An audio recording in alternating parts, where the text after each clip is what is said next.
पुढचा शॉट पुन्हा मंकी हिलच्या बोगद्यात. ती म्हणते, शायरी करते हो? तो, नहीं, खून. मेरा करोगे? हाँ, तुम्हारे लिए मैं तो जान भी दे सकती हूं. तू सांग की इथून खाली उडी मार, मी मारू शकते. तो तिच्याकडे बघतो आणि म्हणतो, मार. ती रुळांच्या कठड्यावर उभी राहते. खाली दरी आहे. दोन्ही हात मोकळे सोडते. रेडी? 1, 2. तिच्या पायांचा क्लोजअप दिसतो. वेगवेगळ्या कोनातनं ती उडी मारण्याच्या पवित्र्यात दिसते आणि 3 म्हणायच्या आत तो तिला ओढतो. ती त्याला घट्ट मिठी मारते आणि म्हणते, मला माहिती होतं तू मला वाचवशील. तो दोन्ही हात खाली सोडतो आणि म्हणतो, पण मला नव्हतं माहीत.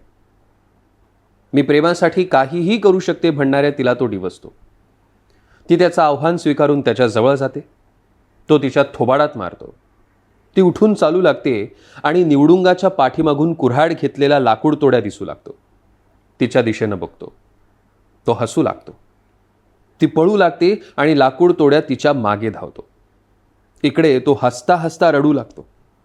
त्याच्या आक्रोशाच्या पार्श्वभूमीवर जीवाच्या आकांतानं पळणारी ती आणि तिच्या मागे जीव घेण्याच्या ईर्षेनं धावणारा तो लाकूड तोड्या आणि यांचा वेग कमी पडतोय की काय म्हणून पार्श्वभूमीला वेगानं पळणारी आगगाडी दिसते.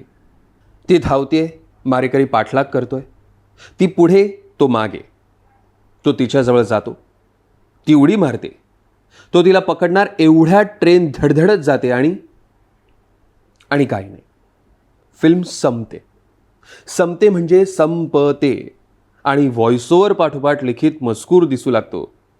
शेवटी 6 दिवसांच्या शूटिंगमध्ये आणि फक्त 4000 फुटांच्या रॉ स्टॉकमध्ये आम्ही काय काय म्हणून दाखवायचं? स्टॉक नाही, शूटिंग नाही. मिस्टर फायनान्सर, आम्हाला जरा जास्त सुविधा द्या आणि बघा आम्ही जुबिली हिट देतो की नाही ते. Please mister financer, financers. इन्स्टिट्यूटनं जास्तीचा रॉ स्टॉक दिलाच नाही म्हणून असला शेवट करणाऱ्या माणसानं लगे रहो मुन्नाभाईला फायनान्स केलं. यात आता नाही ना नवल वाटत.